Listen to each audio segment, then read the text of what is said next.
Hi everyone, welcome back to another episode of CaCo Talks. On this episode, we're finishing our discussion on mass shootings. Here's part 2. Before we get started, we want to mention that today's video may be a trigger for some listeners. We are discussing sensitive material that may be a trigger for some. We want you all to know that we deeply value your wellness and mental health. If you believe our discussion may be a trigger for you, please join us in the next CaCo Talks. Welcome back to our second part of the mass shooting discussion. We're going to briefly go over some of the most recent and the I hate to say like iconic, but maybe like well-known cases that we have. Yeah, highly publicized. Other cases, so that we can get to a further discussion on maybe some reform as far as maybe gun laws. How are we getting to mass shootings, the demographics of the individuals that are doing mass shootings, and how can we combat that and stuff like that. So go ahead and join us, have a seat, get your listening ears ready, because this is definitely episode. Yeah. So this is already just a hard topic to have, just because it's people are losing their lives behind senselessness.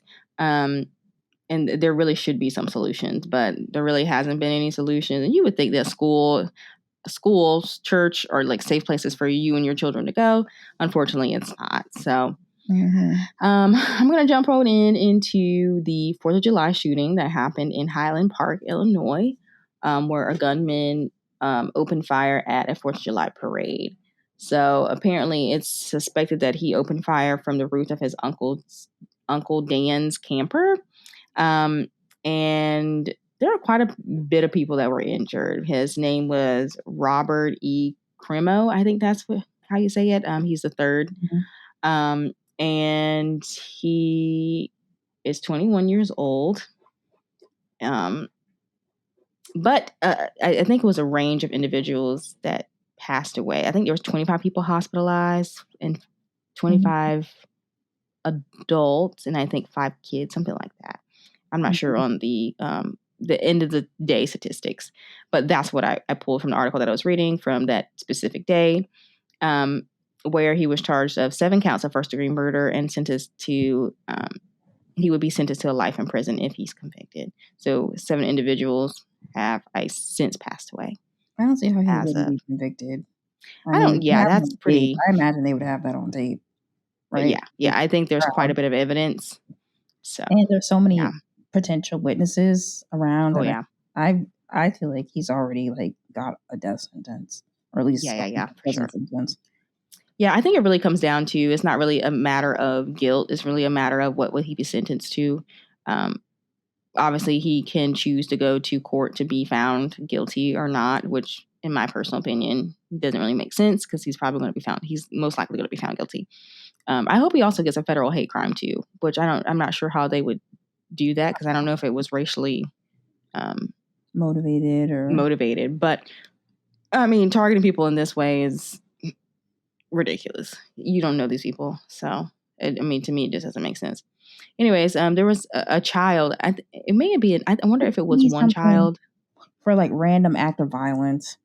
Yeah, I really think that should be a thing on a federal level too. Like, yeah, because people who just do these random acts violently, like shoot up schools, that needs to be some sort of charge. I think too, like the randomness, 1000%, going into a group of people you do not know have any real motive towards besides just killing.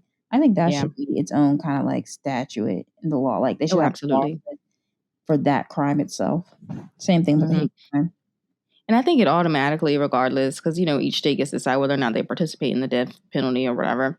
That should be an automatic death sentence. Automatic. I mean, me personally, I think the death sentence is an easy way out. But in the grand scheme of the law, that's capital punishment. So, whatever. Anyway, so in this particular case, which is just so sad, a child was left without his parents. Both his parents passed away from the shooting. And I think like random bystanders, they didn't know of this family, ended up getting this child out of the situation. Why? I don't know if his parents were like holding him or what the situation was, But they ended up taking this child home, and they were waiting for news to return this child to his parents. His parents ended up passing away in the hospital from being shot. That's so sad. And this kid is now homeless. I think he ended up going to, or parentless, not homeless necessarily. I think he's in the NCPS system now. And he could have had, a normal home. Now this kid is going to be forever in trauma. You know what I mean? Yeah.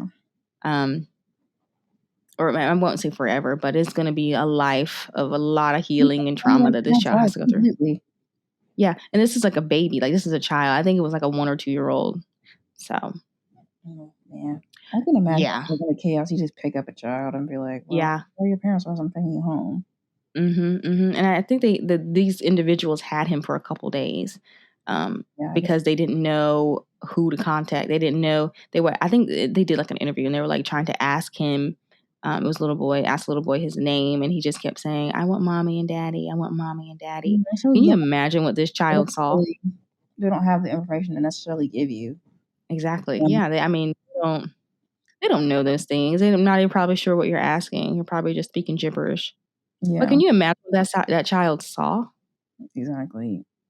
Like, that's crazy. That guy's got to go under the jail. Yeah. No, I really think he should get like,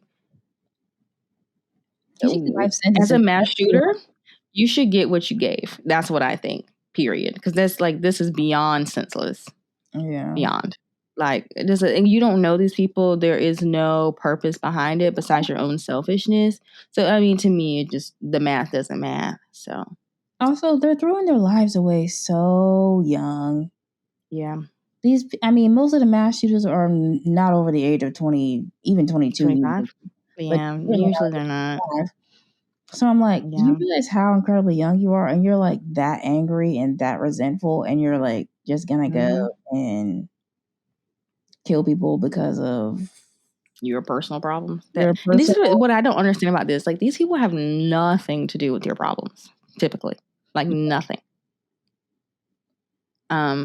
So, it just makes no sense to me, because it's like, if you have all the anger and aggression, then okay, I don't agree with this, but I can slightly reason with the idea that, hey, this person, did so and so and so to you. Then, okay, I can slightly reason with that. That doesn't mean that I think it's okay by any means, because nothing warrants for you to kill somebody, right? Mm-hmm. But I can slightly reason, because it's like, you did something to me, the idea of like retaliation. Okay. Yeah. But these are random people. Yeah.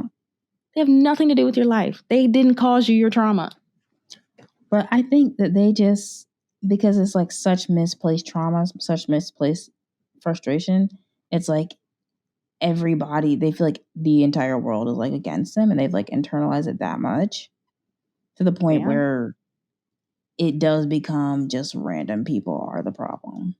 And I think it's an attention thing too. I think it's very much an attention thing. It's like they don't get 9 times out of 10, the type of people who are doing this aren't the type who are like, they're not like athletes. They're not like, known for being like these incredibly like, altruistic people, or even they're like usually the type of person that you would not blink twice at. You know what I mean?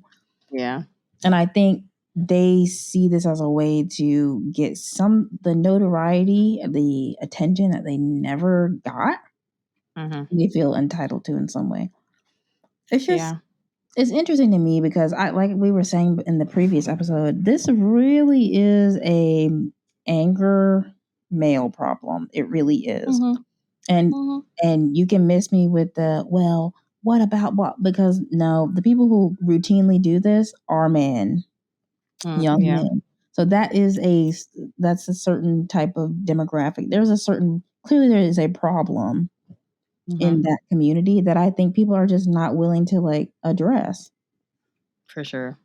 They just would rather spread it on the rug than address, Billy, who really does have an anger issue and who really has not been given the proper tools to deal with the trauma of his life. Yeah. Yeah. It really is it really is an issue that I think America as a whole is not willing to address. So, because it would, I think opening that up would admit to what we all know is the issue. Anger, male anger, specifically white male anger, is a problem for most people. It can become a problem to that magnitude. You know what I mean? Yeah. So when people are saying so and so gives me school shooter vibes, that's not something that I think to take lightly. Oh, at all. I'm pretty sure we all know someone that's given that. Yeah, I think when we were coming up and it was less frequent to be mass shootings were less frequent to be reported, it was like, okay, that's just almost like a personality type, right? And we all just avoided that person. Now that has a serious, real meaning. Like if you say so and so gives a school shooter vibes, do we need to like assess? You know what I mean? Like I think it has a different weight today because of what we see so frequently. For sure, 1,000%, 1,000%. So I don't think that's supposed to be played with, and I think you have to check on. I don't want to say check on, but you have to assess the people who are really. I don't know. You hate to label people because this gets into labeling, but people who really exist on the fringes and then say just disturbing things, say or do like disturbing things. Yeah. I mean, seriously. Red flags is really what I'm saying. The red flags. If the red flags are there, don't just sit and ignore it because you don't want to address until it's a flaming fire when we saw red flags all along. You know what I mean? Yeah. So the next shooting we're going to talk about is the Buffalo mass shooting. So this one happened on May 14th, earlier this year, where 13 individuals were killed. 11 individuals were Black and 2 were white. So this one was actually noted as a racially motivated crime where Peyton Gendron, I don't know how to say that, but he was 19, so another young one, white supremacist. He went into a supermarket shooting at individuals that were Black, essentially. So he is facing 27 counts, including 10 hate crimes, resulting in the death of individuals, as well as 3 counts of hate crimes involving an attempt to murder, along with 13 counts of using, carrying, or discharging a firearm. So, yeah. Another one. Which I wonder what, I mean, I don't. These didn't happen too far apart, just FYI either. Yeah, no. This one was in May. The next one was in July. Yeah. Uvalde was in May, so a week after the Buffalo mass shooting, and then the Charleston mass shooting happened some years ago. But these are pretty much within weeks of each other. So back to back, and these are just the 2 that have been pretty well noted. But there has been some in between this that are maybe not as big, but there has definitely been more. Yep. So yeah, this is another sad one. What do we? You know what? This is making me really think. And yes, we want to honor the lives lost, especially since this one was a racially motivated one. Very clearly went to it like a Black part of town where you knew Black people would be and shot Black people. Exactly. Yeah. Okay, so that's a white supremacist right there. But what I really want to understand, not just specifically related to Buffalo, but the parents, because the parents I'm seeing in my mind for these boys, because that's what they are, boys. I'm seeing middle America, nobody like average, parents who nobody would kind of bat an eye at. It would quote raise suspicion or whatever. And I'm like, so do you just see that your child, to me, you have to see your child as somewhat not following or like somewhat off the rock, not off the rocker, but off the standard social path, right? So what are you doing at home? You're just allowing it? Well, I think first thing is, especially children, especially at young ages, know no different, right? And they're just like, oh, everybody's one and the same. Being racist is a taught behavior, in my personal opinion, period. So that had to come from someplace. Yeah. Huh? His behavior was taught from someone somewhere. Yeah, exactly. So I don't know if it was parents, grandparents, whoever, but it was somebody in that circle that was like, hey, this is what this is. So Black people are, inferior to white people, right? Mm-hmm. So another thing is I wonder if it was a level of just like impressionability when it comes to like white supremacy and stuff like that. Cause the internet is at everybody's disposal. So it could have been that too. If you are not educating your kids, somebody else will. So that also falls back on parents. Especially in the day of like the internet, anything is at your fingertips, literally anything, especially when your child is impressionable at a young, vulnerable age. It just takes him to fall into the right hands to do the wrong thing. So, I mean, I'm assuming it's a combination of those two things that get kids to this point. But what gets me about this is y'all are 19, 21, 18 doing these crimes. Mm-hmm. And y'all do y'all like think you're going to get away with these things? Like, how does that work? I don't even, see, the thing is their prefrontal's not even developed by the time they're doing these crimes. Very true. So they're not even adults. They literally do not have an adult brain. I'm not making an excuse for them because they still did this. But the way, and then they're probably living in either a home that might be traumatic, or they have some sort of experience that might be traumatic, or they just feel very outcast out of like normal social groups, right? Mm-hmm. So I think the combination of that mixed with not actually being fully developed as a rational thinking adult, which people who study the brain, like their prefrontal is actually what makes you become more of an adult, I guess, at that time, is it controls impulse. That's what your prefrontal really does, a lot of that work. So that's when you start to calm down a little bit more. You start to like think a little bit more rationally when you develop fully over the age of like 25. So they don't have that mixed with, they probably either, if they do have some sort of mental or personality disorder, on top of that, their brain is also still not functioning fully on that level.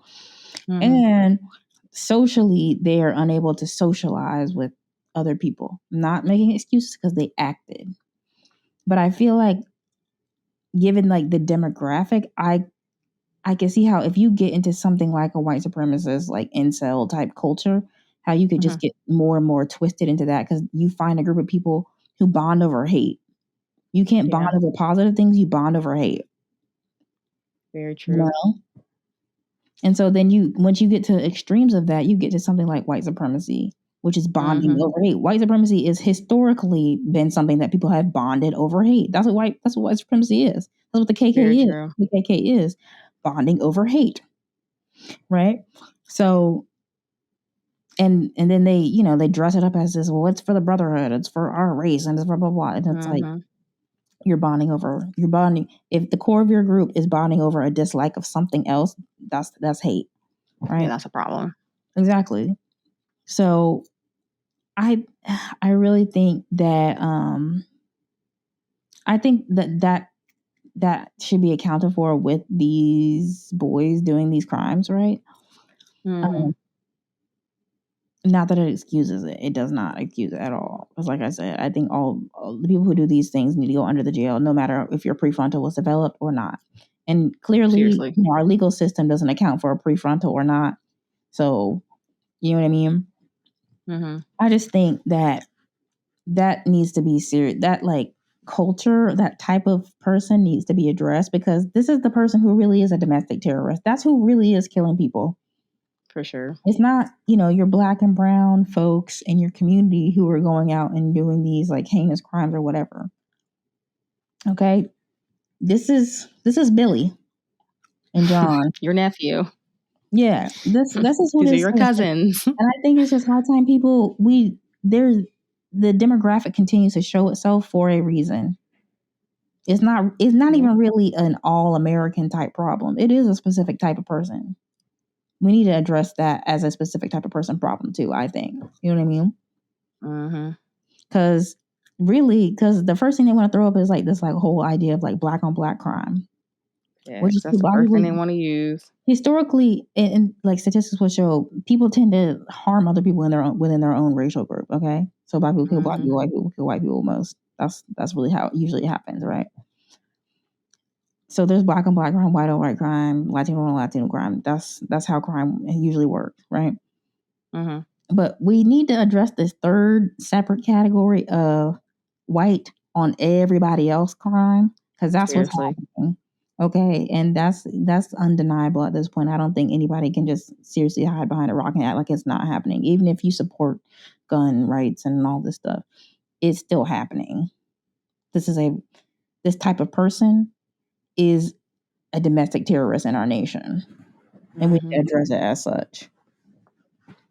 But I think the uncomfortability is addressing young white men as domestic terrorists, because that opens up a huge can of worms. Oh yeah, that is the can of worms when you start to open. Yeah, and I think it also would like bring into question like this whole, it brings into question the patriarchy, because white men are seen as the most superior that cannot do wrong, but admitting that is gonna be a crack in that system. Period. Yeah. So. This isn't something which they need to like on white men kind of thing. I'm just saying, you can look at the statistics of the person who does this type of shooting, and that's who it is. I don't think there historically has been any other race. I don't think so either. Well, there has been. There's one we're going to talk about. He was not American, but I think that may be the only one. I want to say that may be the only one. It's certainly at the very end of the day, it's certainly a male problem. Yeah. Oh yeah. I don't think there's any women at all. I don't think there's any African Americans. So yeah.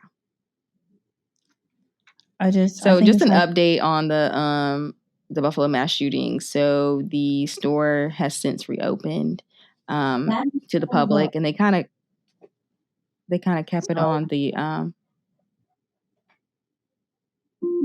Okay, can you start that over again? Yeah. With the store reopening, my thing decided to talk. Okay, I turned it off. Start from the update. An update, yeah.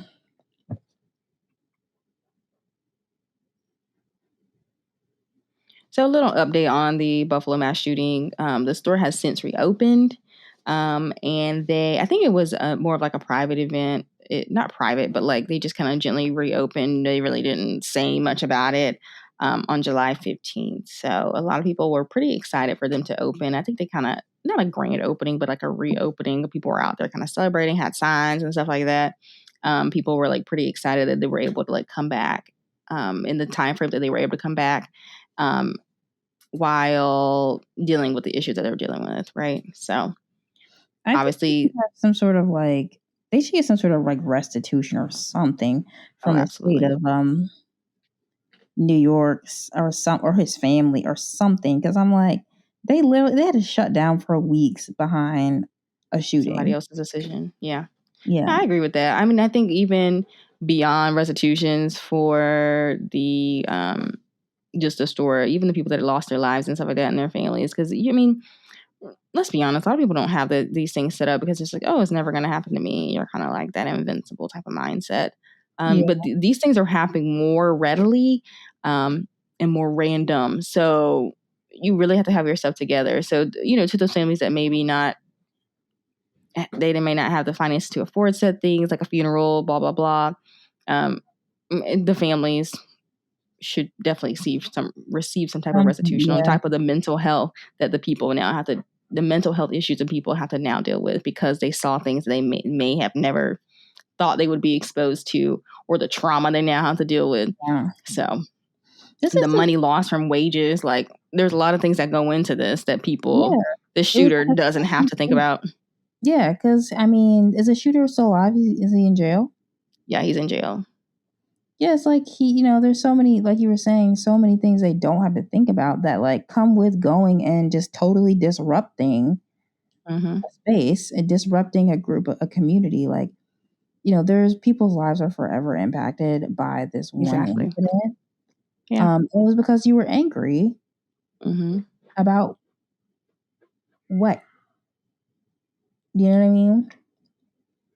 Yeah, I mean, I guess I'm just tired of the excuses that are made for people like this. Like it just. Oh, absolutely. I'm really tired of it as an American, as a Black American.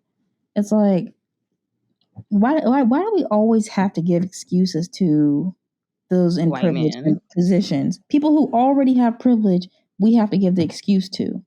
And if the shoe was on a different foot, so like if that was an African American man going and shooting up, say like a white church, for example, it would not look the same at all. There would be no excuse. It would be, oh, he's just angry. It would be a matter of labeling. It would be, he's a statistic. He is this. He is that. But I mean, let's be honest. You don't usually see that too often. If someone in African American shooting is an African American community is shooting someone, it's typically pretty targeted, unless someone's like is there and they just happened to be like a bystander or something like that. But usually it's pretty targeted. You know what I mean? They have a goal in mind, period.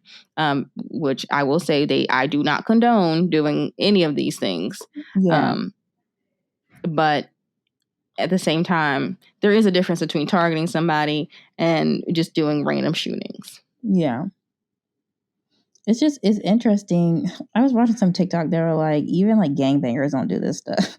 Gangbangers don't go shoot up schools. Like, you know, like we really got to address this as what it clearly is. Like, this is definitely a white male problem that unfortunately is killing everybody else, which is really the perfect metaphor for what even non-violent situations is usually when there's some white male problem or there's some white problem, everybody else suffers under that too. You know what I mean? Yep. Never fails. So, or when their issues go unchecked, they end up lashing out on everyone else in the space, right? So when that happens, like, and then the first thing they want to do is, well, so-and-so just didn't know, or so-and-so didn't. It's like always this excuse. I'm like, why do we give excuses to people in positions of privilege? Like, I really have never done that. And I guess some people will get mad or say, like, you talk too much or you say this or whatever. But it's like, why are we excusing somebody who already should have had the privilege to know better, who had every resource to know better and didn't? Seriously. I agree with that. I think also too, I meant to say this earlier, but I completely blanked on it. You know how like our grandmother treated our dad, like, oh, he's just a late bloomer. Oh, he's just a little weird. He's just a little. Stop making these excuses. Like, that is not an excuse. You know what I mean? People are able to continue their path of destruction is when you make excuses for them. Yeah. If you hold them accountable and say that doesn't fly here, they got to go somewhere else. Regardless of if, there really is an issue, or maybe he really is a late bloomer or whatever, you still have to be held accountable for your actions. Exactly. Regardless of that, even if you have mental health issues, you still have to be accountable for your actions. You know how many people are in jail because they're being held accountable, even though they had a mental health issue? A lot. And their mental health issues are not even being addressed. So, like, you're not exempt from that as a white male. Exactly. You are not. But yeah. It's just, that's something I guess I'm just going to die on that hill, is just people who are already in a position of privilege, especially, is like, why are we making excuses for somebody who could know better, should know better, had every resource to know better, and did not behave better? Why are we making excuses for them? Because you know what they don't do is make excuses for people who don't have privilege. They really don't. Exactly. Those African Americans that were in, first of all, the Charleston shooting, in this Buffalo mass shooting, they didn't have an excuse. They didn't. At the end of the day, they lost their lives. You get to continue to live and live on tax dollars. Make sure you get to eat. You get to shower, whether you like the conditions or not, but you continue to live your life. Mm-hmm. Nobody else got a choice. Exactly. And then, people asking for grace on top of that is just like, bye. Grace. You should have thought of that before you did the shooting. Like, what? Like, you do the crime, you do the time, period. Exactly. Period. First of all, and I watch a lot of true crime. I don't think I've ever seen any like African American that has actually killed somebody be like, oh, give me grace for the most part. Like, unless they're just like little like wusses, I guess. But I'm talking about the ones that like they know they did the crime. Like, it is what it is. There is a guilty verdict, period. It's just a matter of what kind of sentence I'm gonna get. I ain't never seen that. Ever. Yeah. Asking for grace. You know what you did. Exactly. You know exactly what you did. And then mind you, in all these situations, it's not like it's not premeditated. Like, you had to plan, get the supplies, figure out how you're going to do this, where you're going to do it at. So it's premeditated, clearly.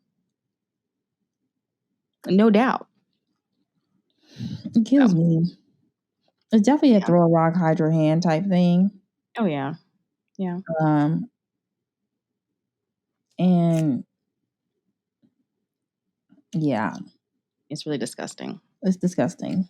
And really it's particularly disgusting too because, like, I'm not saying that, you know, we've been blessed to not be in a mass shooting or something as extreme as that, but these behaviors that we see the mass shooters exhibit is the same behaviors we see like with certain individuals at our jobs, at school, like out and about in life. Is these like same type of excuses given on smaller levels? It's the same type of like culture created to insulate them in certain spaces. So it's like you see how somebody like, you know, Dylan Roof, or like even like the Kyle Rittenhouse guy or the Peyton Gendron, we see how they could become this person. It's not out of the blue. It's out of the blue to people who refuse to wake up and be conscious about this. But to people who are aware, this type of person is not out of the blue. That's who we've been dealing with. Seriously. You know what I mean? That's who, when we're complaining about, you know, Joe Schmo saying all these like slick microaggressions or making these comments when we go to the break room or making these comments to me at school. Joe might not have an AR-15 in his hand, but if he was more extreme, he would be. You know what I'm saying? Like, yeah, these things are not unconnected. They're connected because it's the same culture. You know what I mean? Mm-hmm. And I know somebody's gonna be like, well, that's not, so-and-so is blah, blah, blah. So-and-so would never do that. I'm like, you don't know what's going on in so-and-so's mind. People probably looked at Peyton and thought so-and-so would never. I'm sure his parents thought so-and-so would never. But sure enough, what did he do? May 14th, got up, drove to a grocery store and shot Black people. And now is spending the rest of his life behind bars, more than likely. But he would never. He's not the type. We've been telling you the type, the person, the type. Some of the most violent people is who you don't expect to be the type. Okay? Oh yeah. And also the ones you can't suspect. There's some of these I'm like, I could saw that coming. Yeah. So you have to be. I mean, it makes, for me, for example, it makes me just like not want to do things, like not do public things. Like you can't go anywhere. You can't go anywhere. And there was a shooting in I think about that too. Yeah.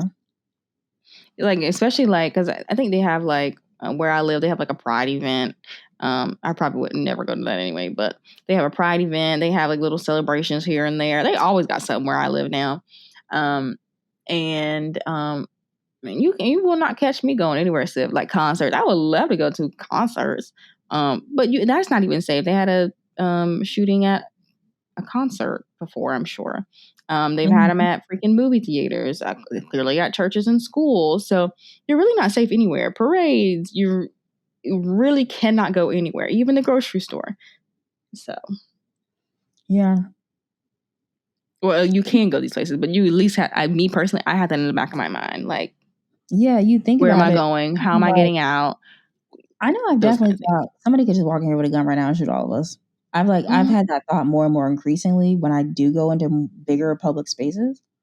Even grocery stores, especially. I mean, you and I are both living in bigger cities now. So it's like a lot of times when you go out in public, you are in larger crowds. You know, it's not tiny, itty bitty hometown type crowd. You know, so I think about that too. And I'm like, it would be nothing for somebody to whip out an automatic weapon right now. Mm-hmm. You know, and and I think I live in a state that allows you to carry. I'm pretty sure, and so that to me, that's like that's even worse. Yeah, so. It's definitely concerning. Mm-hmm. It's concerning. Mm-hmm. All right, so I'm going to quickly go through the some of the other shootings that we may have or you may have experienced in your lifetime. I know these are like pretty big cases that I remember.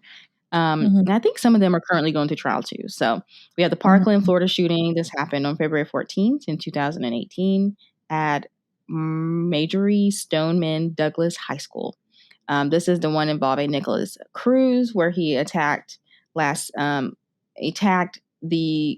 school, the students in less than 4 minutes and left 17 people dead. So, I think this case is currently pending. I think he pleaded guilty to the charges. He's going to court to get his sentence. He ended up being charged with 17 counts of first degree murder and 17 counts of attempted murder, where he pled guilty. So, anyways, the police response to this is also questionable. So in this one, the school resource officer, his name is Scott Peterson, and he was assigned to this particular school day. He was later accused of retreating during the school shooting while victims were still under attack. Peterson was arrested in June of 2019, where he faces charges of neglect of a child, culpable negligence, and perjury. So once again, police officers not doing their job. Once again. Exactly. This is pretty much a repeat of the Uvalde case, essentially. Except at a high school. Except at high school. One is, I think Uvalde is an elementary school. Yeah. Elementary? Yeah. Okay. So Uvalde was an elementary school. But pretty much the same thing. Police response, pretty much almost the same. Really, the only difference is victim lives in Parkland. Not victim, excuse me. The shooter lives. So yeah. And then we have the Sandy Hook shooting. This was a really big one. I know that we talked about, or that we saw in our home. But it happened on December 14th in 2012 at Sandy Hook Elementary in Newtown, Connecticut. This is when Adam Lanza, I think that's how you say his last name, kills 20 first graders and 6 school employees before turning a gun on himself. Earlier that day, he killed his mother at their home that they shared. So this is kind of Gal too, though. Yeah. This is pretty similar. Because didn't the guy kill his grandmother and then went to go kill? So I don't think his grandmother actually passed away. but she definitely shot her. Oh. So imagine that. Oh, Jesus! You're a parent of this person, this child, because that's what they are, children. Yeah. You are a parent of this young boy, and he shoots you. You just don't. I'm not trying to blame the parents because obviously they passed away now, but like if you ignore the red flags of their behavior and then that behavior suddenly kills you. Yep. That's like twisted. That's actually really that's a mind F. For sure. There has to be a slap in the face for a parent. I'm sure. But you just kind of, I don't want to like blame the dead, now. But I think there has to be a level of accountability on the parent's side. Yeah, like these behaviors didn't just come from nothing. Didn't address. Yeah. I wonder if they're afraid to address it because they don't want to label their child as like crazy or have mental disorder. I wonder if it's like a pride thing. I think so. I think also too is like my son could do no wrong kind of thing. Like, oh, he just needs some extra love. He just needs some attention. Like sometimes your child really needs help. You know what I mean? You as a mom have to, and your job as a mom is to advocate for your child regardless of how you feel about it, what it makes you look like. I can promise you, like if my child has some needs that need to be taken care of and I cannot provide that as his mom or her mom, I will seek help elsewhere. You know what I mean? Like if it comes to a mental health thing, because those things are really important. Those things can affect other people's lives, even my life. So, it has to be addressed. It has to. Yeah, I think that actually brings up another topic we should do another, thing on, another podcast on, but parents of mentally disturbed. I don't say just disturbed, but parents of children who have mental health issues, and they, rather than address the issue, continue to ignore it. Yeah. You and I both have experienced people who clearly have a mental health issue, and it was by the time they get to like our part in life, but meeting us in life, they're already like gone. Yeah. We've had several interactions with those. And then all you really at that point, all you look at is like, who let you go this long? Seriously. Yeah. And the thing is, like, these are things, like, a lot of the root of the issue stems from like childhood things. And so it's like, if those things would have just been like taken care of, then could you imagine what this kid could be? Yeah. And then because when they grow up, the disease didn't go away. It only got older and bigger, and on top of more problems. Yeah. Life is hard. They're trying to function in the world as like adults, and they can't. They're like, they're just spreading all that toxicity and anger and whatever on everybody else around them. And a lot of times the people they come into contact with you don't know that they have an issue. We don't know what happened to them. We just know they behave erratically. Yeah. That's why I think parents are doing not only their children and themselves a disservice, they're doing this disservice to random people they do not know, because they are allowing this person to, quote, they're trying to like normalize or put them in this normal way. And it's like, if Johnny got an issue, let's address it from that issue standpoint. Let's not act like he doesn't have an issue and just try to leave him along. You know what I mean? Yeah, but I think also when it comes to that too, you would also have to address white privilege, and I think that's what people don't want to address. People want, especially like if they have a white male, they want their white male to know that you are, you are on top, you are superior, you are the boss, you run the world, kind of thing. And so if they address that, then it's like now that child will see themselves as equal, and God forbid. So I think they want it to look a certain way because they're more interested in like how their parenting appears to others than the best parenting to raise this individual. Oh, for sure. Which is definitely, that's something you have to decide as a parent. Where are you lying on the spectrum? Is this for the Joneses down the street, or is this to raise, Johnny or Lil Junior? Let's be honest. Parents also benefit from their child having some level of privilege. If my son, white male, has some level of privilege, that puts him ahead in this world, for him to then make me appear as something different in this world too, let alone provide financial means possibly to increase my socioeconomic status. So, it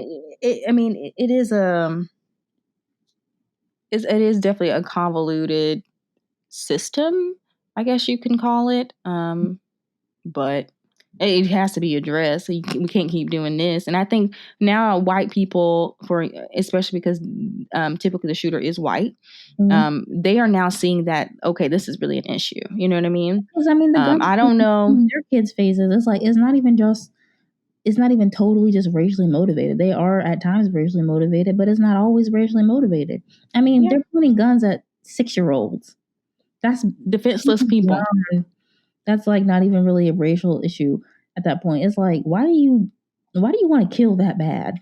You know what I mean? To me, that's a power structure. You want power. Because like the 6-year-olds, they cannot defend themselves against a 21-year-old, period, or an 18-year-old. What are they going to do? Exactly. It's really disgusting, and it's really like, it's concerning and scary, because I'm like, really, anybody could do this. This is not beyond the realm of possibility for like, at all, from anybody. Yeah. Yep. So another shooting that we're going to talk about is the Virginia Tech shooting. So this one is the only one that I looked into that actually involved someone that was not American. This happened on April 16, 2017 at Virginia Tech, and 32 people were gunned down on the campus of Virginia Tech by an Asian male who was a student of the college. He later died by suicide. So this shooter had a history of mental health issues. He was actually born in South Korea, but moved to America early on in life. He was actually ended up sending a package in between his kind of like a rampage, he would like he committed some murders here and there kind of randomly, but they were in different moments, right? Anyways, he sent a package to the news crew complaining about the wealthy brats that he was attending school with. So this one just this one is a little different.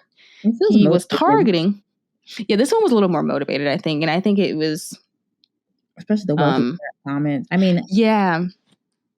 I mean, I could see how, especially on a college campus, there's a lot of pressure to fit the status quo. Like, actually, I would say there's so much pressure. Like, that is the pressure, is to fit the status quo, which is usually having money, having access.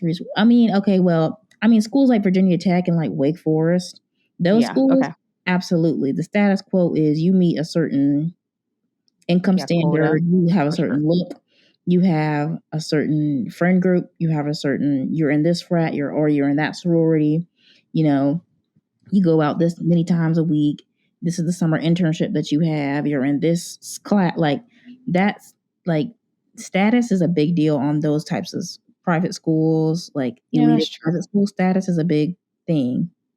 I know. I went to one of those schools. I mean, obviously, I didn't go to one, so I'm like, what?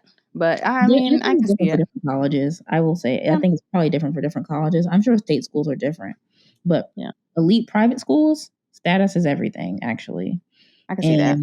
Yeah, because only you know, people who have the money to afford it can go. Period. Yeah, and those schools are not cheap. So I mean, college in general is not cheap. So can you imagine? Yeah, I can see that. I remember one of my sociology teacher was like, "Wake is so expensive. Your family can make $300,000 a year and still qualify for financial aid." Yeah, that's ridiculous. Yeah. So that's ridiculous. Yeah.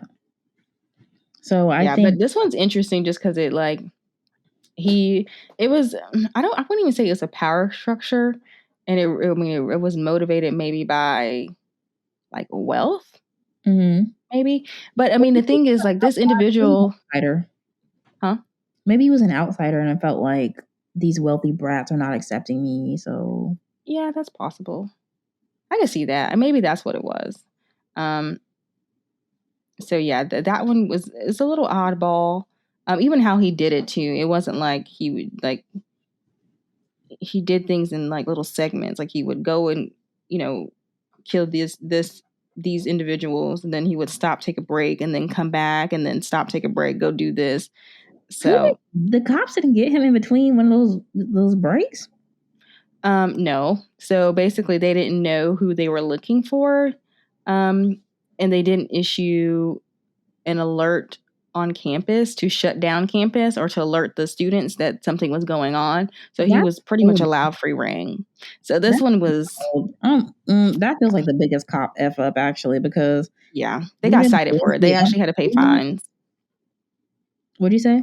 They actually got cited for it. They had to pay fines and stuff like that for not alerting the students, because those certain a group of them, I'm sure, could have been saved had they had issued. Because if you have college campuses where there's like one building for science, another building for math, you know, like, so it's building based, right? Like, or whatever. But I can imagine if he got into the science building or like the English building. Let me say English was too close to home. Let's say science. But those are my buildings. Hold on. Not my no, math. So he got into the math building, you know, because that's a place I tried to avoid at all costs.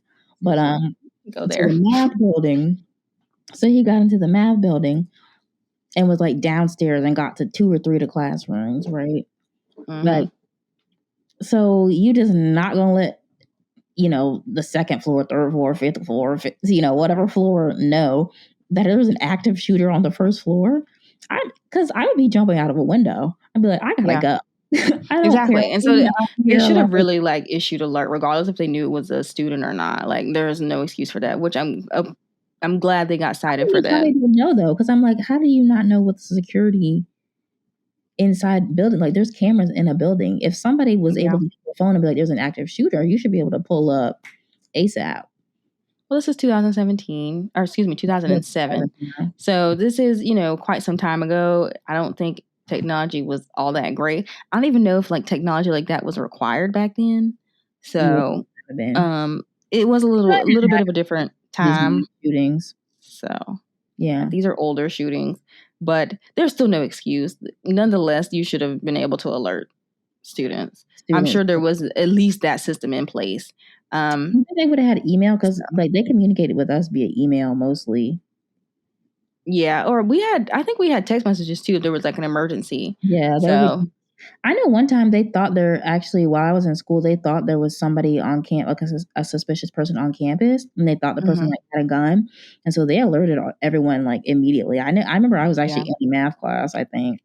Yeah, we had an issue like that too, where there was a prisoner that had escaped in the vicinity, and so we went on like lockdown. It was like they even had like checkpoints at the like the gates and stuff like that. So they were watching who was coming in and who was coming out, and they were looking through people's cars.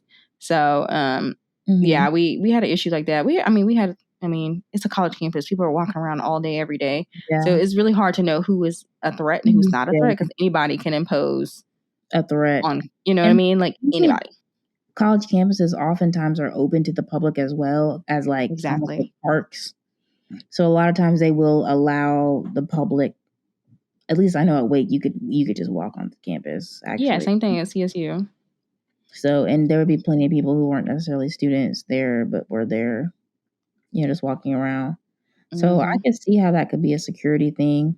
And actually, that was one thing I remember talking about to either you and our mom. I was like, all this money and like people could just walk up in here. Yeah. All this money and people really could just walk on the campus. I think really like there should be some type of like gate system. You know what I mean? Like you can badge in using your student badge or something like that, and your employee badge and stuff like that. Kind of like a hospital approach, right? Just to keep it a little safer. Not anybody and everybody needs to be on campus. And so you have to badge into the buildings, but I do feel, that's still enough time. If someone could just walk onto the campus, that's enough time for them to, do damage. It's so easy to just like walk in behind somebody. Like that's so easy to do because people are constantly coming in and out anyway. So me personally, I don't think that's the safest way. And if you look like a student, a lot of times people will just hold the door for you thinking, oh, someone's probably a student. So like, they'd be like, oh yeah, I know I've done that plenty of times. Somebody I had no clue who that was. And if I'm opening the door, they're right behind me. I'm like, oh, let me hold the door for you. Right. And here's my thing. I lived off campus and I would still be able to have access to everything. Yeah.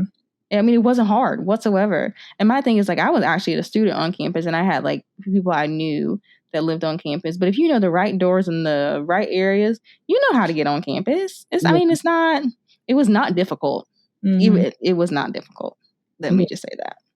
So, yeah. And I lived off campus. I should not have had access to the things that I had access to. So, yeah. I thought it should have been a little more difficult than it was to get on, but it wasn't. Not at all. Just drive right on. That's all you had to do. For sure. So the last shooting we're going to talk about today is the Columbine massacre. So this one's pretty well noted too. It happened on April 20th, 1999 at Columbine High School in Littleton, Colorado. So 2 teens went on a shooting spree, killing 13 individuals and wounding more than 20 before they turned the guns on themselves and committed suicide. These individuals were named Eric Harris and Dylan Klebold, I think. So this one's a pretty big one too. I don't know if this was like the first one in like our time or whatever. But yeah, this was.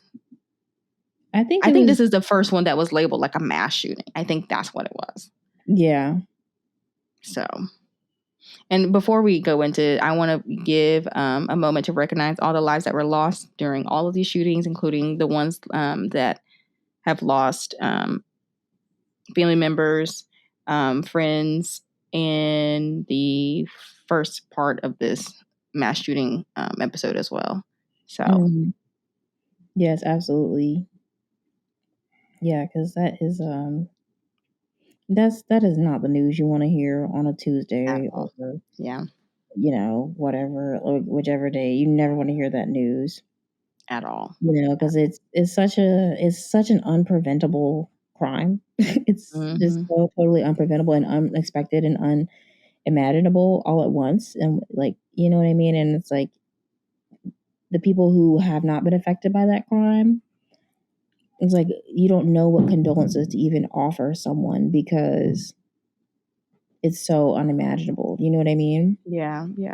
I mean, it's nothing like losing someone, and you like, just the simple things like just getting a goodbye, making making sure things are in order, like getting that last hug or But you don't even whatever have the that case. though. You don't have that. It's like completely ripped away from you because of someone else's Immediately. actions.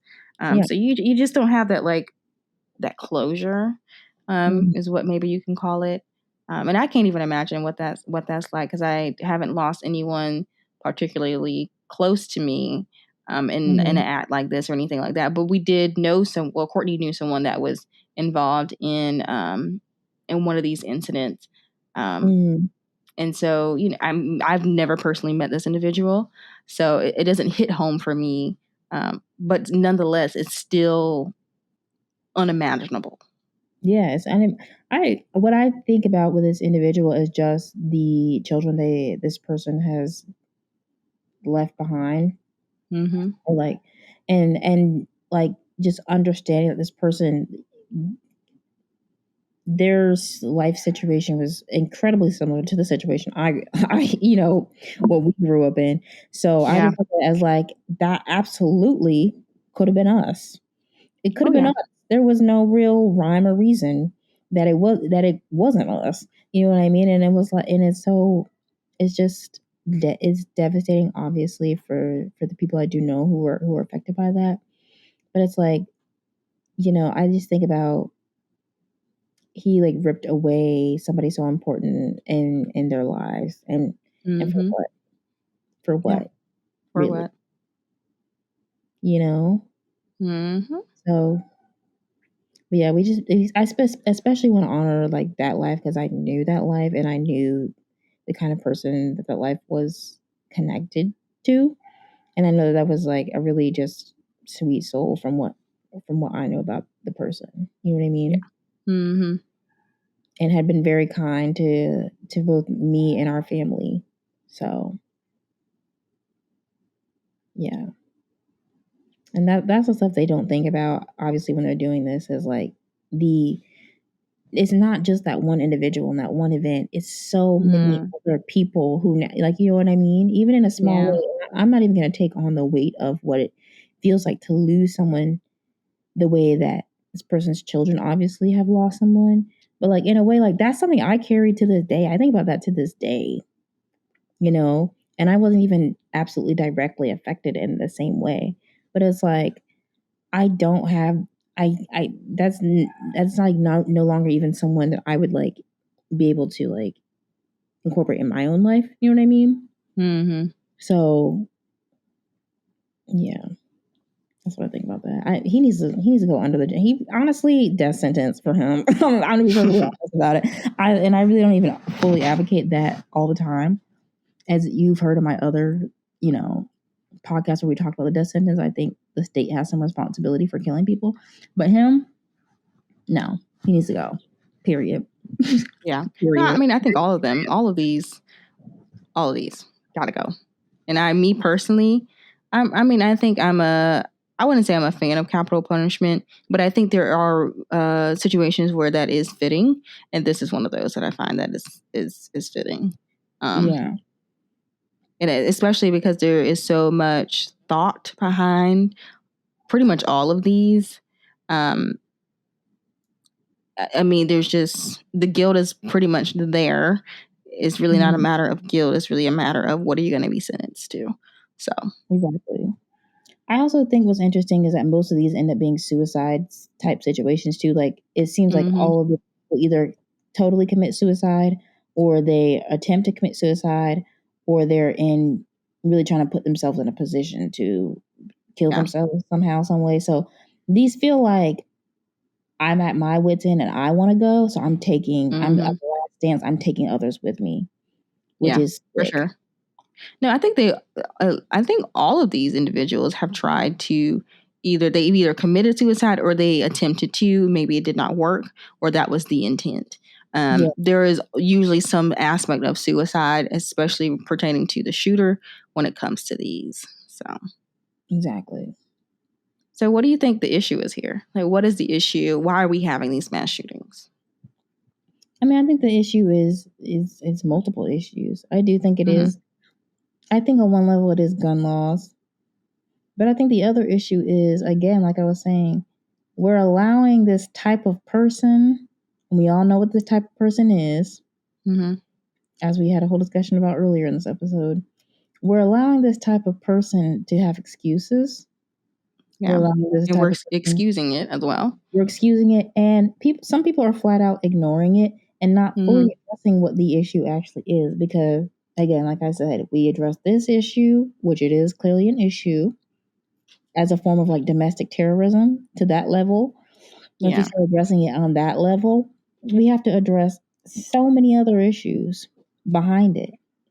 You know, the Dylan Roots of the world, and the even the Columbine, Eric and Dylan and Peyton, they don't come out of a vacuum. They come out of a culture. Okay. So you have to start examining the culture that they come out of. And that's what people do not want to do. And they don't want to do it because it would be in their homes. They would have to start analyzing. It would be their sons. They would have to start looking at it. It'd have to be their, you know, family members, nephews and cousins and uncles and all of that. It would be reassessing their ways of life. So they would much rather, the easier thing to do is to just cast it off as, oh, that's just a crazy person, or that's just a mental health, blah, blah, blah. And it's like, this is a cultural thing. 100%. I definitely think that, like, there absolutely has to be a level of accountability. And accountability starts with you first. You know, then you can pass that on to someone else. But a lot of people, because we're talking about these particular shooters, which are white males, white people do not want to be held accountable, especially when it comes to things like race. Why do you think we're still having issues with racism and this white supremacy and this patriarchy? I mean, these issues would not be going on if there was a level of accountability, right? So, it's going to take more than gun laws. While that's needed. I agree. I do think gun laws. I think there should be stricter gun laws because, like, why is anybody walking around with an automatic weapon? Yeah, well, how did you get that at 18? Exactly. At 18 years old. Who, like, what? You know what I mean? Yeah. And why do you need that? Why? You don't. Like, why do you need that? First of all, if you're going to get an assault rifle, that should raise a red flag, period. Exactly. Especially as a white male. Like, what? Why do you need an assault rifle? I think, I agree. I think we need to address the gun laws, number one. But I think the other thing is, if you're not going to address the gun laws, at least address, like we were saying, the type of person who is doing this. Have something in place to screen. Have something in place so that we know, like, who is at least being handed these types of weapons. You know what I mean? It seems like they're just not even attempting to do that, which is like, it becomes like a free-for-all. I think beyond just keeping track of who has it, there needs to be a better screening process. There needs to be a process of evaluating things like mental health, things of like your history, your medical history, not necessarily medical history, but maybe your medical history to see if there's any warning signs of mental health. Also, your background, your criminal history. Maybe your job history to see if you are, you know, an accountable person, maybe even a credit check to see if you pay your bills on time. Are you, you know, responsible? Are you not responsible? Whatever it takes, they need to do it. You know, they don't stop at anything to make sure women are equipped to do the bare minimum. So, like, why can we not require that of men or the people who are acquiring guns, who can then take these things and use it on other people, especially in the cases of like an assault rifle? Legitimately, why do you need that? Exactly. It doesn't take all of that. It don't even take all that to hunt. So, right. To me, this is what pro-life is. This is being pro-life, preserving the life that is here. Okay. Exactly. By making things like gun laws, you know, at least screening people more thoroughly and more strictly so that they don't get these types of weapons and go commit these types of crimes, right? Right? Like, how are we working to preserve life that is here if we're pro-life, right? I saw this thing on TikTok the other day. It was like, when the Roe versus Wade thing came out, it was like, you want me as a woman to bring a child into this world to then have it get killed in a school shooting at 6 or 7? It doesn't make sense to me. Exactly. But you're pro-life. Clearly you're not.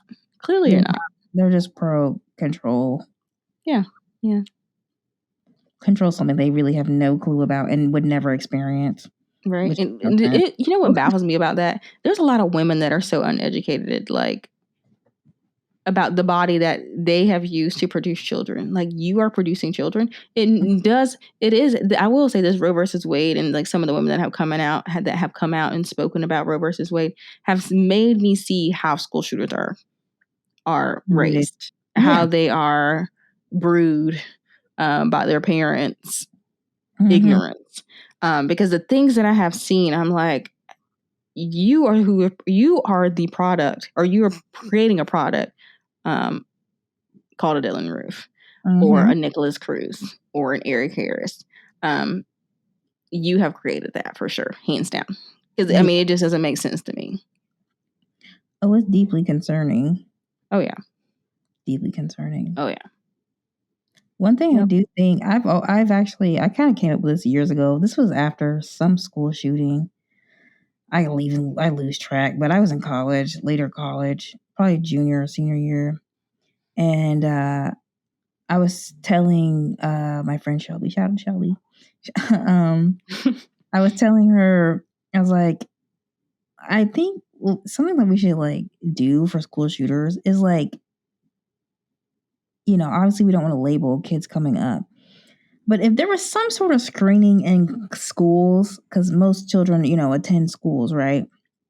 If there was some sort of like standardized mental health, trauma, potential school shooter in the future check, like children could all go through, that was like sort of standardized, almost like, how we take those like standardized tests at the end of the year and they test us on like, do you know South Carolina state history or whatever? Like, if there was some sort of like mental, psychological, sociological check on the children, because the parents might not ever come forward and say, well, Johnny kills cats on the weekend. You know what I'm saying? Because that's embarrassing for them, or they want a safe face, right? The parents might not ever say anything.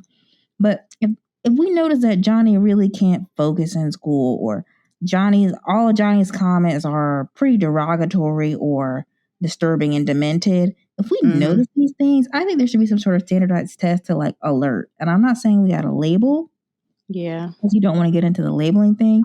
But if we could catch that a little bit earlier to be like, you know what? Johnny's might be having an issue that we could check out further with like a psychologist or a trained professional. Because, the teachers are usually your first line of defense. The teachers are interacting with the children every day. And a lot of those teachers are mandated reporters anyway. So I'm like, why are we not also putting something like that kind of in place as sort of at least a preliminary like check? Because I'm sure that could catch some people, some kid, you know what I mean? Who might not also, who just might not be getting the help they need at home too. You know what I mean? Sure. Like, and I think we just totally ignore that, and we think like, well, if a child's being physically neglected, or if they look like they're not eating, but what about their mental, their psychological, their sociological? How is this person developing? Because you can't tell me that the kids who end up doing this stuff didn't have some red flags before. For sure. This reminds me of the I don't know if you remember this case, but the Ethan Crumbly case. He ended up shooting at a high school, and the teachers reported him like drawing guns and like saying odd things in class. And the morning of the shooting, he had I want to say he had like a meeting. Him and his mom had a meeting with the principal or whoever, maybe the school counselor. And they were like, he has to get mental health. He has to see a therapist or someone to get help before he can like come back or whatever. And then he actually texts his mom during that meeting or something, some type of interaction they had with his mom on the campus. He had the gun or whatever, and she knew of it but didn't take it. And so he was able to shoot up the school. Later on the afternoon, his mom provided it to him as a gift, I think, or something like that. And people... Mama gotta go too. It's a problem. Yeah. See, his mama I think his parents are being held accountable. His parents ended up like fleeing and stuff like that together, and they like went on the run for a little bit and stuff. This was a pretty big case. I'm not sure if you remember it, but I'm pretty sure his parents are definitely on trial for their involvement in the murder. And so I don't know what happened with that. If they were in a pending trial to see if they could be held accountable. And seeing if evidence would amount to them being charged. I don't know whatever happened with that. I kind of stopped following it because it was a pretty long, lengthy case. But that sounds like that. For sure. Yeah. See, I think if, we do my proposed screening, then that would if the person kind of tests positive for possibility that they might, then there would be certain things in place that you have to like take away. This person cannot have access to guns. This person cannot have access to certain, drugs and alcohol, like these sorts of things that could heighten their behavior. I think if we find some sort of way to call something what it is as early as possible, that could potentially prevent X, Y, you know what I mean? X, Y, Z. If we're just not going to get rid of guns, do something to at least try to, identify the people who are doing this, right? Yeah. I think also too that like you said, your school, like teachers and administration are your first line of defense, really, especially because your kids spend most of their day in school, except for in the summer months. And so when teachers bring these things to your attention, these things need to be taken seriously. Because not only is it the children's lives on the line that are in this classroom, also that teachers, and they may have a family, not even they have a family to go home to, whatever that looks like. So those things need to be taken seriously. Yeah. That's why I think all times. If you standardized it and made it something as serious as something as serious as a drug test, because people take drug tests seriously, right? Like if something, and it's something a lot of people go through. They go through for jobs. They go through for all these things, right? Like I think if we made it something that people could recognize and and made it serious and made it widespread, I think you might be able to catch people. And it's not, and again, I would want to steer away from just labeling that kind of thing, but really you just want to you want to catch something as early as possible. And if it requires a standardized method to do that, then do that. You know what I mean? If you're not going to get rid of guns, which I think, another line of defense would be getting rid of guns or restricting gun laws. Me personally, I think even if you didn't want to go as far as like labeling kids in school, there just needs to be a harder system of getting like a gun, right? There just needs to be, you need to go through hoops to have to get it. It should not be you just walk in there and go buy a gun because you're 18. 18-year-olds, because your brain's not even fully developed as well, you are impulsive. You are not able to make always the best judgment calls. I mean, the decisions that I made at 18 versus now is like, why did I do that? So I just don't think that's, first of all, just simply raise the age limit. That could help, but right now their solution this is the proposed solution. A month to the day after the Uvalde shooting, Congress gave a final approval to the bipartisan compromise intended to stop dangerous people from accessing firearms, a measure that President Biden has signed as of June 25th. So an extension of that is politicians are considering, I don't know if this has been enacted or anything or has been allowed, but they're considering allowing teachers to carry guns during school to protect the students. So that is the proposed solution. So involving more guns is the proposed solution. Oh, wait, that was like what Biden was like about to sign? No, not necessarily Biden, but like other politicians. I want to say maybe in this area. I'm not particularly sure on who wants this. The most that is late stage capitalism, ladies and gentlemen. Go listen to our old episode.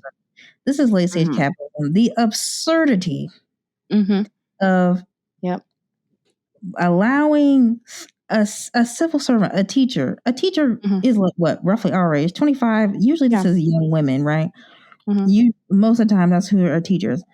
Put a gun in a teacher's hand, which a teacher would then have to purchase back from a gun maker, put it lining their pockets so that they can potentially protect themselves from the people's pro-life here, the people's lives who are here, who are dangerous, who are going. This is the kicker for me. Lives. This is absurd, people. This is the kicker for me. The kicker for me is, for one, you're now providing access to a gun to children that are in the classroom. For one. For two, say there is a shooter that comes into the space, into the classroom. Now we're having a shootout. Yep. So the teachers got to be trained to be a teacher and a police officer? Or we're going to get paid for both? And they don't get paid, but they barely get paid. My thing is, instead of equipping these teachers with guns, let's work on gun laws first thing, right? Let's make it harder for people to access guns, not give people more guns, for one. Let's work on the police response, because in two of these cases that we noted, and some of them we didn't even go into, three of them, some of them we didn't even go into the response of the police, right? It has failed. People have lost their lives because the police failing to respond, or not knowing how to respond, or basically being scared and running away like children, right? What do you think those children were doing in that room? Exactly. And that is your job. When has having more guns ever made somebody or made a shooting stop? Or like never. Somebody just not shoot. Oh, never. You gotta stop. Like never. What? People feel more bold because they quote unquote have a gun. Like, exactly. I can admit, I would quit teaching. I'm like, I'm not doing this. Yeah. I wouldn't. I'm not going to do that. They're not going to provide you the proper training. So you're sitting there trying to fumble with a gun if there's somebody's in their classroom. Nor are they going to supply it. So. And it's not going to stop them from coming. If somebody got the intent to kill, they're coming in to kill. Exactly. And they then have the upper hand on you because they're coming in with the intent. They are coming in ready. So you're going to have time to fumble with your gun? Exactly. Like what? Mind you, I'm pretty sure if it's in a classroom, you're going to have to be like locked up in a safe or whatever. Hopefully, possibly, who knows? You then have to go through that barrier to get to your protection, quote unquote. Exactly. Like, I don't get it. I mean, imagine somebody's in the school actively shooting. You don't have but two, maybe 3 minutes to make a life-changing decision or a life-ending decision, right? So you're going to round up a bunch of 5-year-olds and defend them at the same time. How is that going to work? Please tell me, because I would love to know. But which goes to show me these are ignorant men, of course, obviously making these decisions for other people who have never been in that predicament, nor in that space of like teaching or anything to even understand. Please try rounding up a bunch of like first graders. Go right on ahead. No guns. Round up some high schoolers. Go right on ahead. Round up a bunch of people, period. Good freaking luck. And then try to defend them at the same time. Yeah, y'all barely can get the freaking police officers who are quote unquote trained to behave. You let alone children? Please. Give it a try. To do like a simulation with politicians. Their task is to those lock rooms, not lock rooms. What do they call them? You know what I'm talking about? Like those like escape rooms. Now you're in an escape room, but it's a classroom now. There's an active shooter outside. You have 4 or 5 minutes to round up all these children, get them safely outside, and go defend and kill the shooter so that they don't kill you first. Facts. They need to do that in a lot of things with the politicians. They need simulations. Put them in a simulation on C-SPAN. No, I agree. I think they also need simulations for Roe versus Wade. So agree. Yeah, that too. But no, that would be good. That and I think before they can enact something like this, they need to have simulations. That would be a good idea. That's actually a good solution. They need to broadcast it on C-SPAN so all America can watch Senator Hawley and hysterically laugh wherever fail epically at trying to round up children and defend at the same time, because you can't do it. Yeah. Let alone, I'm pretty sure women could probably do it. Better. They probably could than any man could ever. So, well, because they have the training to like round up the 5-year-olds much more than the average guy would. Oh yeah. Well, we don't want to say guys can't, but like dudes most of them wouldn't know children at all, even their own children, let alone other people's children.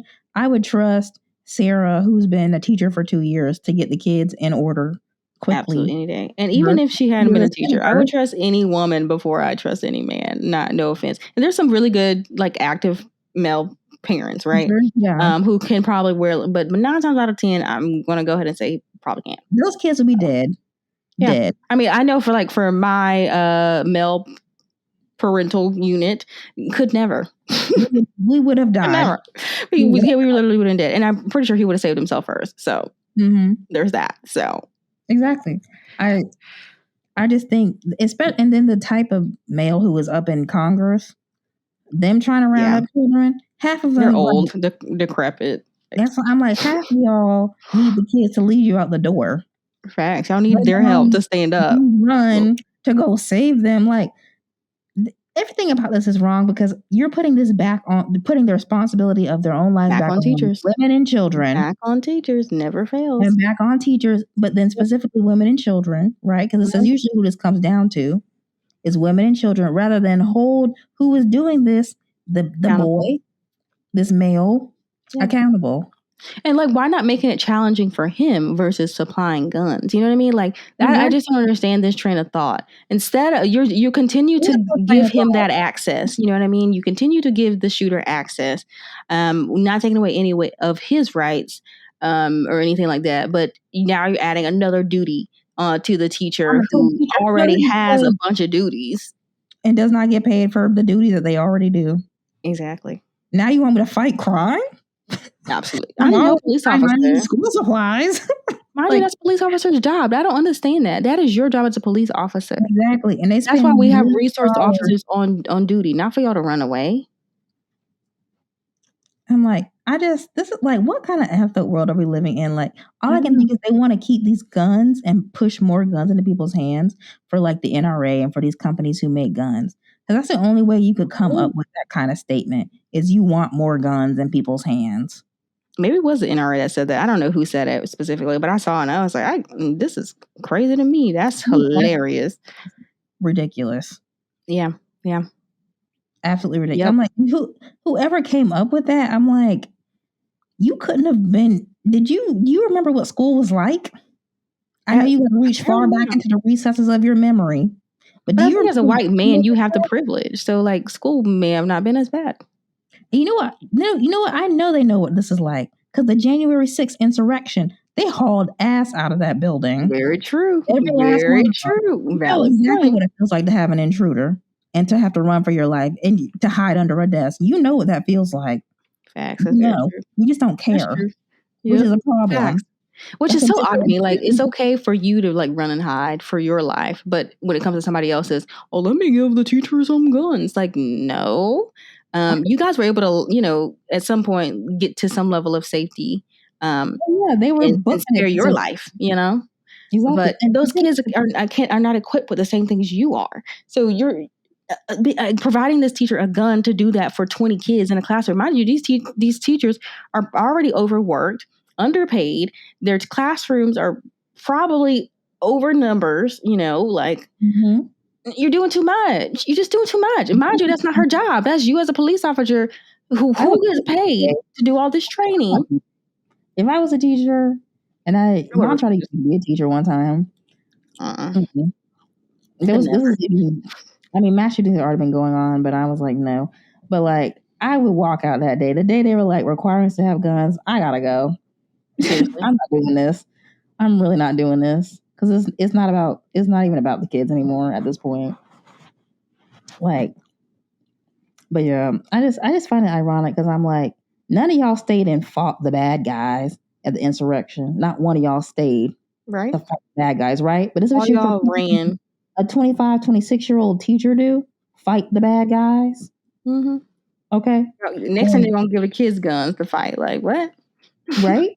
And not to mention like the people who were coming to insurrect and stepping and defiling the Capitol building, the people who came in there were other white people just like you, right? So it wasn't even like a racial thing here, right? So you were afraid. You hauled ass for that too. So because you didn't know what kind of weapons they were bringing, you didn't know what they were coming in to do or take over or whatever. So you understand very well what it feels like to be attacked. And you still let this kind of comment come out of your mouth? Because what if somebody said in the insurrection, you should have just had a gun, Joe? Right? You would have been offended. You would have been offended. You just defended yourself. Why didn't you go and rustle them up? Why didn't you go fight them? Why didn't you have an assault rifle too? Exactly. Like what? Imagine that. Imagine that's what somebody says to you. Like y'all don't, you can't tell me they understand this stuff. They say this. They say things like, "Oh, I help teachers to carry guns because that's in the best interest of the people who sign their checks." That's what I think. I don't think they're saying this because of any rationale. I think they know that this is absurd, but they continue to say this stuff because saying, you know what, let's restrict gun policies would seriously affect their lobbyist money, the NRA money that they get. It would seriously affect the constituents that they have, and it's baffling to me. It is absolutely baffling to me because what if that was your granddaughter or your grandson or whatever? And with the amount of mass shootings that happen all the time, I'm like, it's a matter of time before it is somebody in your family. Exactly. And then what are you gonna say? Like it's asinine to me. It's asinine. And it does not How do you think do you think mental health plays a role in these individuals becoming mass shooters? I do think mental health plays a role for sure. I definitely think it's there. I don't think you can just blame it totally on mental health and use that as the excuse though. For sure. I think, obviously the people who are committing these things are not in a healthy mental state. They obviously don't like themselves very much. They're willing to commit suicide. So something deeper, something agonizingly deeper is going on there. And I don't think we should ignore that. But again, like I was saying with that test that I was saying that could be instated to at least try to catch this kind of person in school when they're coming up, you could have some portion of that assesses that. You know what I mean? Yeah. I think. At least preliminarily now. Obviously, we want to let trained professionals do the heavy work of like really diagnosing and all of that. But preliminarily, like if we just notice something ain't right about Johnny in the corner, like let's address it. Let's not just pass him along and act like he's cool. Yeah. I definitely, regardless of your stance, there has got to be some type of reform when it comes to this. Like this cannot keep happening. On top of America, I want to say is, we're like pretty. I don't know the most, but we're one of the top developed countries for the most relaxed gun laws, and we continue to see issues like these on like daily basis. Whether it's just like a regular shooting or a mass shooting, but this is an all day, everyday occurrence. Like when I see stuff like this, it's like, oh, another one. You know what I mean? It's almost like I'm unfazed because it happens so often. Somebody is constantly getting killed because of gun violence. So I don't know how you do not see the red flag here. Agreed. I don't see it. I agree. And mental health, like Courtney said, is not the excuse. While that may be an issue, you cannot use that as an excuse. That does not excuse you from your actions, whether you're mentally ill or not.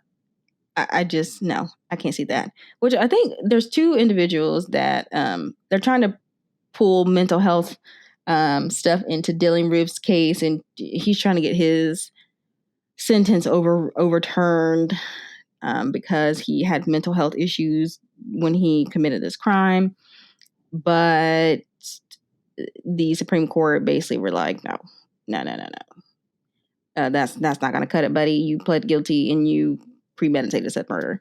But same thing with the Virginia Tech shooter. He was known to have some type of mental health issues. Even the Ethan Crumbley, the Oxford shooting. We didn't really talk about this in the list of shootings that I talked about, but we kind of added that on later. But he had some known mental health issues. His parents just did not advocate for him to get help. They were too consumed in their own lives, especially his mom, to get him mental help. So yeah. I will definitely say get the help. Don't excuse it. Yeah. Don't use that as an excuse to go commit a crime. I'm glad his mental health is not being as stigmatized as it was, years and years and years ago. I think people are really starting to realize that mental health is something that a lot of people deal with, on different levels, and that it can bring you to something as drastic as a shooting, a mass shooting, if you get to that level, So yeah.